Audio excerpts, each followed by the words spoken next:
Guys, Micers here, and welcome to the episode 2 of my return to BDO. And before we get started with this episode, I just want to make a quick plug-in for my Instagram as well as my new channel, FaceTank. If you guys are interested in seeing what I do outside of uploading gaming videos, which I will be uploading a lot more soon, please think about subscribing to FaceTank. I will be talking about my own financial journey and my own just personal journey as an individual and my family. So if you're interested in more blog-like content, please head up the FaceTank channel. That'll be my own little business. Moving forward though, please follow me on Instagram as well. I do post pictures and stuff like that, and I will be posting a lot more often to see what little shenanigans me, my family, and friends are up to. So welcome to my second episode for BDO, my return to BDO. And let's just be real, I've been playing Fish Simulator online because the changes on BDO has been so bloody drastic that I honestly don't feel comfortable investing serious amount of time into the game. Not to mention the Renown system and other combat changes I'm not a big fan of so far has kept me on the ropes. But let's talk about the things I liked since I returned. So a lot of things that I liked was around the marketplace and the gear enhancement. So the marketplace actually has a collect all button, which is a major thing for me. Anyone who watched Race to a Billion kind of knows how I was. Hit the collect money for each individual transaction over and over after every episode of Race to a Billion. So a lot of you brave soldiers who watch through those, who tanked those videos, I thank you for your service. But luckily that won't be a thing anymore. So the collect all button, which is to me common sense, is finally added to the game. I don't know when they added it, but I'm glad it's there since I came back. Another thing I like is the actual gear enhancement system. When it comes to us being able to downgrade our gear, that actually helps anyone who's doing a long-term enchantment process. That probably cuts maybe 20 to 30 minutes to an hour in the enchanting process if you're going to be doing a lot of enchanting for hours on end. Because me, I never really did alts, so I can't really complain that hard. But I forgot what I used to do. I think I just started on a new item all from scratch whenever I hit like the max enchant or whatever. So yeah, I'm glad that's there now. So now we can just downgrade our gear using NPCs. Most of them are located within the churches of the major cities, and yeah, and you can just go right back to enchanting. I mean, don't get me wrong, BDO's enchanting is still a pain in the butt, but it got a lot easier since that. Another thing I did since coming back is Kamasylvia. I went around Kamasylvia exploring the nodes. It's actually a very beautiful region, as well as the mob design and scenes very unique. I kind of felt like I was in the scene in that movie Avatar, not the Airbender, but actually with the blue people.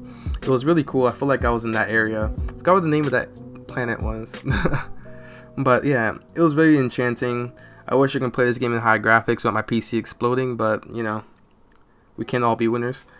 But yeah, it was a very awesome place. I was exploring on the nodes hoping to get more energy, but I didn't get as much as I wanted. I think I got about 4 or 5 more energy. Sadly, I don't know what, but I'm terrible at getting energy. I should have like 300 by now, but I'm too much of a scatterbrain to actually complete collections. But yeah, Kamasylvia is really cool. The mobs seem really interesting. Some was actually really creepy, especially the white fairies at the Ash Forest, I think. It was giving me nightmares, and honestly, I don't care if they drop solid gold turds. I'm never gonna grind there. Since returning, making money in the game has been kind of rough. I didn't have my usual alchemy system to fall back on, so I tried to make new ones. I started farming.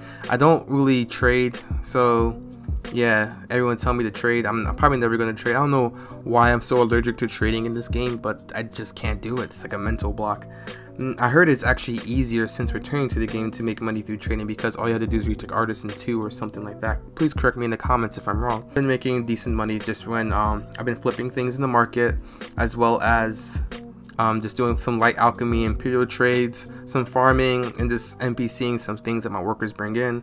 And I've been able to get to close to a bill, or actually I made over a bill in the first week and a half of returning. But I reinvested that into gear for my bout, just for a stamina to be nerfed so I could no longer grind her. So that was pretty fun. But outside of making money, I do actually appreciate a lot of the changes that's happened. The markets seem a bit less active, but that's good. That's a natural given since I've been playing. I haven't been playing for over a year, and I'm pretty sure the player base has died down a lot since. So I guess it's probably more room for me to exploit untapped markets now, because not as much competition, and that is actually a good sign for people like me to make money in life skilling. But if you do have any cool life skilling tips you want to share with me, feel free to hit me up on the Discord or in the comments below. Whatever is your preference, I don't care. But your boy's wallet is seriously hurting, so any advice would be grateful, because I am no longer a life skilling guru because I have not been playing as much as I used to. Now let's talk about the Renown system. Now this is an interesting system I haven't seen many games really do. I have mixed feelings about it. PvE, I do actually like the Renown system because I always feel like I'm never killing the mobs fast enough. Even when I had 200, 220 AP, doesn't even matter. Like, to me, maybe because I'm a Dynasty Warriors fanboy, anything short of one shot does not feel fast enough when it comes to killing mobs. So I do like the Renown system because it'll help boost damage for PvE, but I think it's completely broken and stupid for PvP. Now, just hear me out on this. I feel like it kills diversity for actual competitive builds. I think it makes people who have classes who are more accuracy reliant at a huge disadvantage to classes who have built-in accuracy within their skill multipliers. As well as evasion, and some of the nerfs I heard about evasion, I don't really feel that damage reduction. I mean, it's nothing wrong with making damage reduction a viable option, but why can't we balance things out equally? Like, okay, if you want to, be able to tank more AP damage, the damage reduction. If you want to dodge more hits, evasion. But the way evasion works is that, yeah, it helps you dodge more hits, but the ratio of hits dodged per investment of evasion is way lower because of the nerf. Not to mention, it doesn't help you dodge CC at all. So maybe if there's like a sub facet of evasion, because I know evasion used to help you dodge CC, but I think ideally if evasion helped mitigate CC even a tiny bit, additional 5% resistance per 100 evasion or something like that, I think that would have been cool. All resistance to all type of CCs per 5% evasion. Don't get me wrong, because right now it was like at the end all. If you miss your attack, you dodge the entire CC, which I don't know, I have mixed feelings about because of just how OP that really was in the past back when I was playing. So I did see the results of it, but it still means to just get more accuracy too. So honestly, I just feel like those people who are naturally AP built classes who can ignore accuracy have a huge advantage, because now they get the most bonuses out of the Renown system incentive, because it all gives us damage reduction and AP. So if you want to scale to the highest amount, you just have to be an AP monkey, which is I'm extremely against.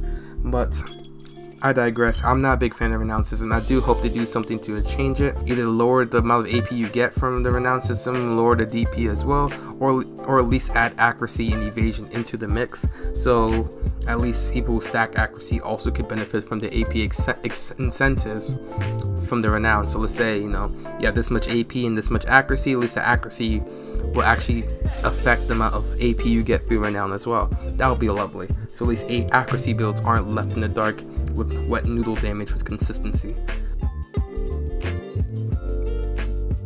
So let's talk about the hot topic this last month, which is the recent combat changes.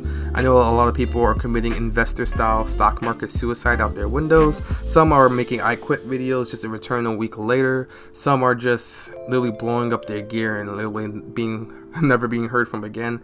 But honestly, I think a lot of people need to be a lot more patient with what's going on with BDO and their changes. I'm not a big fan of the combat changes, obviously, but especially the stamina changes to Valk. But they actually did increase the actual dash skill for Valkyrie the following patch. Like I said, so I think they are just testing things out, but I just wish they actually did this on the private server. It's a little bit negligent the way they're going about these changes and potentially burning bridges. But honestly, I think in the long term, Black Desert still has a decent future ahead of us, as long because I've been in video games, guys, where the developer doesn't care. Like, they aren't doing anything. At least, like, you know it's bad when we don't even hear about any new content. You can complain that the game is paying to win, but when you realize that devs don't care about the game enough to even update the cash shop that often, that's when you should really be talking. Like, maybe because a lot of you guys have moved from major title to major title, but I played some backwater games, games that no one's really even heard about. Like, the active community is maybe like 2,000 players, Like, I played Dragon's Prophet, and when you say about these things, about changes and stuff like that. I've been in a game where the developer's presence feel almost non-existent, so I can't really complain much. But I do wish that they make their choices to stabilize the game as soon as possible. Right now, investing any serious amount of time in the game feels very risky, and I feel like the game may no longer reflect what I initially bought it for at the end of these changes. But that possibility, I'm gonna stay very casual and not invest not invest too much time or money into the game with that, because it's a high risk, guys. So for now, I'm gonna stay casual. I'm gonna upload more videos, you know, just talking about me life skilling, and just if you guys just want to watch like casual, like, you know, slice of life type of BDO videos. And yeah, stay tuned, guys. Please hit the sub button. There'll be more episodes coming soon. Let me know how you feel about these recent changes with Renown system, combat changes, CCs, SAs, forward guards, whatever you want to talk about. Let me know in the comments, guys. And if once again, if you're new to the channel, please subscribe. As well, if you want to follow me on my financial series, kind of be a similar growth series as Race to a Billionaire, kinda. Emphasis on kinda. Please hit the subscribe button. I'm trying to reach 1,000 subscribers on that channel soon. I'm going to start pushing that channel a lot more and promoting it, just so I can actually get ad setups for that channel as well. So if you want to support what I do on that channel, please consider subscribing to the Face Tank channel. Once again, guys, I'm Mikers. Love you all. I'll see you guys next time.